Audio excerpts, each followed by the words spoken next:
A woman selling Christmas trees in Newtown, Connecticut was talking to a reporter. She'd been looking at the faces of families who were buying Christmas trees and preparing for the holidays. She said, "Christmas this year would be bittersweet." I think that same thing can be said for many across the nation, and certainly here too, in Robertson County. Since last Friday, we've all got up and gone to work, and we've gone to school, and we've gone to the store, and we've gone to church, and we've made lots of attempts to lead normal, routine lives. But our steps been just half steps slow. We've been more pensive, we've been more thoughtful, we've been more lost in our own heads because of the unspeakable tragedy that occurred in Sandy Hook Elementary School last Friday. And unfortunately, we've had mass shootings before. But somehow this one was different because of the babies. And we simply can't get those babies out of our heads. Because we also know visually that a society that cannot protect its own children has ceased to be a society. And that's a sobering thought. If you're a parent, when you see those families in Newtown mourning, you understand that they're not just mourning the loss of a son or a daughter. It's almost as if they're mourning the loss of everything. How do you face the night when hope is lost? Now, what is it that we can say that would bring comfort to those families? At Springfield Middle School, the 8th graders were invited to write letters to the families of Newtown, Connecticut, children themselves. And virtually everyone sought to convey the same message.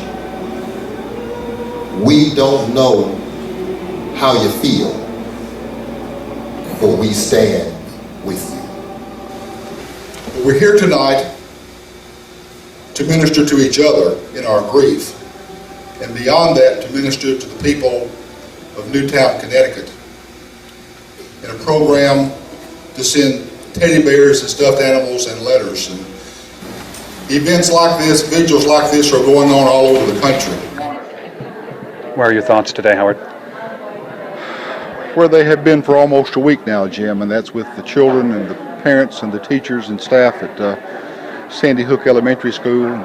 Hopefully what we've done this evening, and what I thought was a very beautiful and poignant service, was to give ourselves a chance to begin to heal, and also this massive outpouring of stuffed animals and letters of sympathy and condolences from the children to the parents of those who lost children. And I think that will perhaps begin a step toward reconciliation and healing, so I certainly hope so.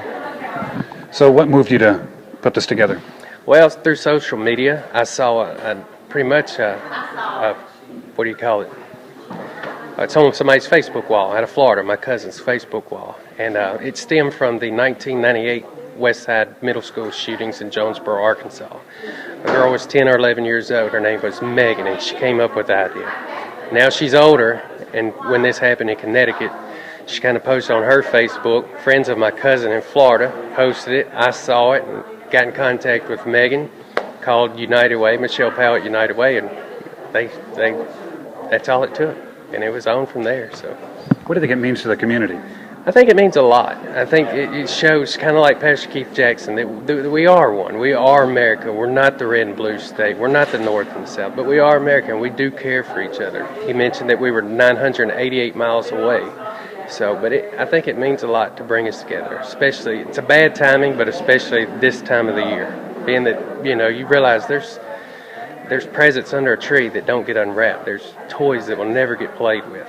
There's parents that have dropped their kids off from school just like I do that didn't get to see their kid walk out Friday afternoon. So it just touched me in that way. Other than that, I was just speechless of the whole situation. I saw, a lot of people drying their eyes, and it was tears of so many different reasons. Some parents were here that had lost kids.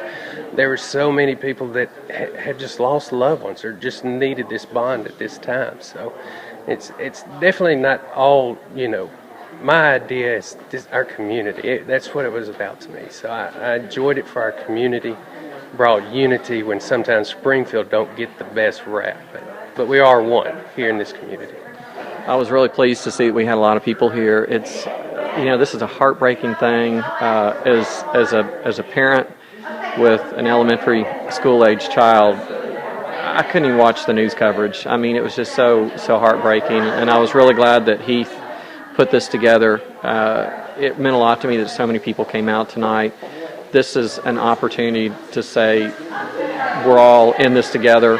This could happen anywhere, and we just have to come together as a community. We have to look out for each other, and so I was very pleased to see what we had tonight. This has been Jim Ball reporting for Smoky Barn News in Springfield. It may be the most important picture you'll ever have taken. A high-tech image with remarkable clarity that can help diagnose your medical condition and potentially save your life.